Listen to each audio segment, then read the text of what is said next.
Meeting de avance para sa mga senador ng PDP. Unang-una na si Senator Bongo, si Senator Bato de la Rosa, si Senator J.B. Hinlo, si Senator Raul Lambino, si Senator Jimmy Bondoc, si Senator Philip Salvador. At meron po silang mga guest candidates, napakahalaga dahil kailangan yung 10 ay maalala ninyo.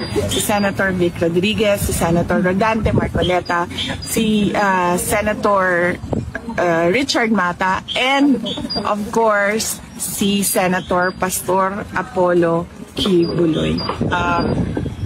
Isipin po natin na marami silang magagawa para sa ating bayan. Unang-una na lang ay baguhin ang muka ng governance and government sa ating bayan. Maraming salamat sa inyo dahil sinuportahan ninyo ang panawagan ng PDP na itong 10 ang iboto para sa Senado ngayong darating na halalan sa buwan ng Mayo.